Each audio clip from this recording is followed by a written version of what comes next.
Nigeria Exchange Group held its 63rd annual general meeting, allowing the board and management to engage shareholders on the state affairs in the company and its subsidiaries. The external auditors and the statutory audit committee stated that the company kept proper books of account in alignment with regulatory requirements for its 2023 financial performance. In their remarks, shareholders commended the board and management for paying a total dividend of ₦1 for the 2023 financial year and driving efficiency in the group. The Group Managing Director and CEO of the Nigeria Exchange Group, Mr. Temi Popoola, provided further insight on the NGX Group's outlook for 2024. Partnerships, extremely critical for us. We find that, for example, there's a lot of capital out there available for capital markets that we haven't tapped. Many of the DFIs, right, have capital that we can easily plug into around sustainability, for example, around capital market growth. We expect the holdco to be able to enter into very strong, vibrant, resourceful partnerships that bring value to our entire sort of our chain. And then, of course, I spoke about synergy earlier. Now, let me go to very quickly the subject of the structure, where, for example, it was said things like the rental income was said it's low, for example, questions around director sitting fees, allowances. I think at the heart of what I would say here, because it's quite a sensitive topic, is this is not lost to, I think, every director that is seated here today. I can say that very, very freely. It's a subject matter that's receiving attention across most of our key stakeholders, and I'm sure that in due course, when we have the right authorizations, we will speak more to that. There's a subject of interest expense. If there's one thing that, I would say maybe keeps us up at night is the interest expense. You look at the ratio of interest expense to our bottom line, it's almost 30% or 20-something percent of the money we earned that we're paying out. It's very, very top of mind and top priority for us. The board is exploring several options that are available to reduce this interest expense, to free up that cash and be able to, either pay dividends or invest that better. Let me speak quickly then about the outlook for 2024. I am very excited about the outlook. I think that the exchange is very uniquely positioned to take advantage of a government of the day today that is looking for ideas, a government of the day that is looking for solutions and is looking for the ability to solve many of its challenges through capital markets. We are the exchange that has a reach to a broad swath of Nigerians. We are the exchange that has a reach to foreign investors that do business in Nigeria, that have a reach to all the local investors. And I think that when we look at that, whether through the banking sector recapitalization that I spoke about, one of the consumer companies announced a 600 billion naira rights issuance, for example, over the weekend. All of this capital, we're expecting the NGX as a group to be well positioned to drive that, to create value for our country. And I think the outlook from that perspective certainly looks very bright. When I look at the outlook also from an internal perspective as NGX, this is now the 4th year of the journey into demutualization. I'm happy that many stakeholders have left some room that says, look, this is new territory for the entire capital markets. I expect that the outlook will start to show a lot more mature exchange, where we've learned from lessons of the past. We're all sort of working together and able to create value.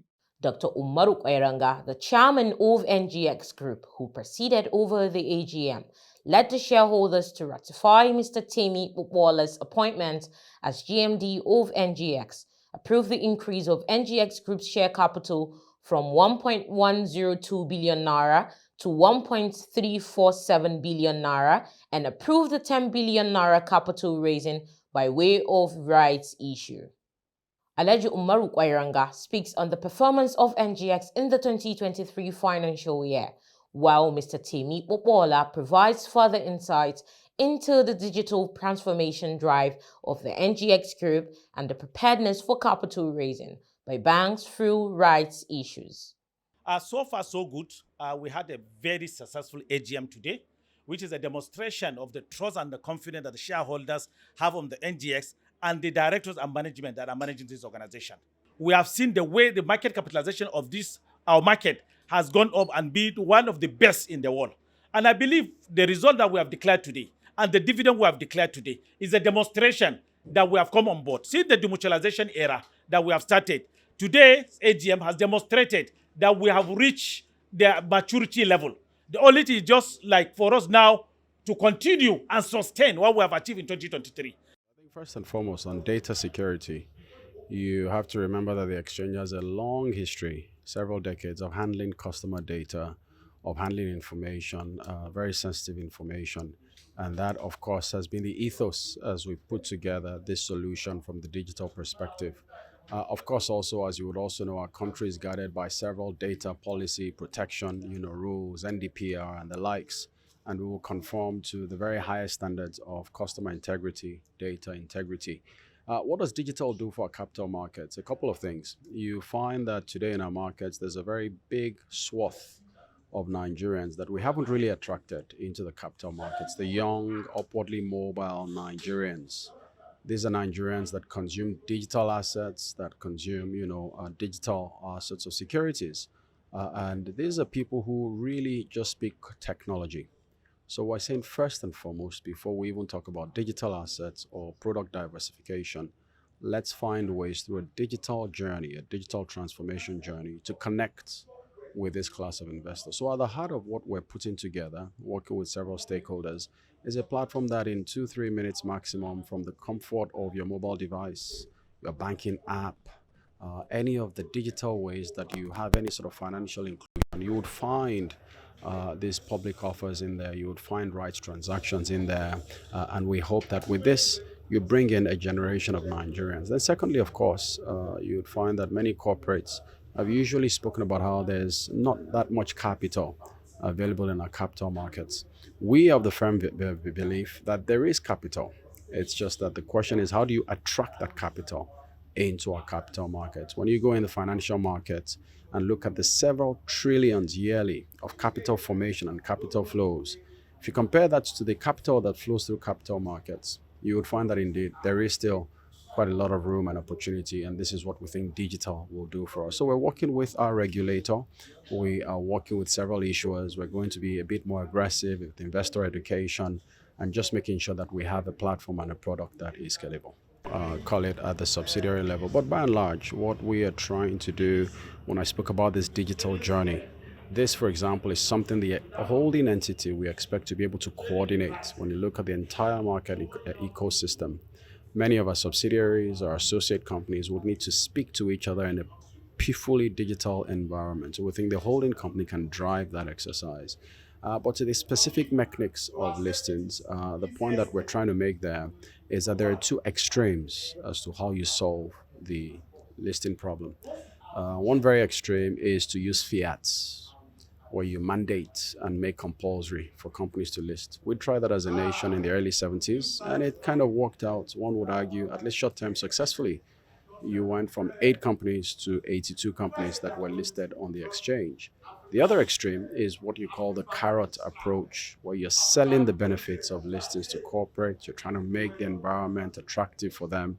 That is obviously a bit longer, more tenured path. And so the question before is, how do we situate ourselves in this wide spectrum where you have a government of the day today that is pro-capital markets, that is pro-ideas, that is pro-innovation, and we hope that we can unlock this listing conversation at that point. For us, the holdco is extremely busy right now. We'll continue to be busy. We are busy with several things. The very heart of it, of course, is to ensure synergy, alignment around our subsidiary companies, around our associate companies, but that's perhaps, in my mind, the absolute base level of what we have to do. We have this huge digital transformation journey. We are looking to create new subcos, for example. Technology is a big thing. How do we commercialize technology? How do we build technology and scale it and export these technology solutions commercially to other exchanges, to other financial market structures across the continent? Inorganic growth. We announced the Ethiopia exchange a couple of weeks ago. We'll be looking to do a bit more of that. Partnerships. How do we create the right partnerships that unlock funding, that unlock best practices for our business? And then away from that, of course, is back to what I had spoken about earlier, capital allocation. We would expect that the holdco looks at our balance sheet, make sure it's optimized, make sure that we have the right level of capital to fund many of these ambitious goals that we have. The payment of a total dividend of ₦1 for the 2023 financial year to shareholders is a welcome development from the NGX group. It is expected that with the digital transformation drive holding company restructuring, organic growth plans, and technology-led development, value will be created for the market, which will translate to profitability and consistent dividend payments.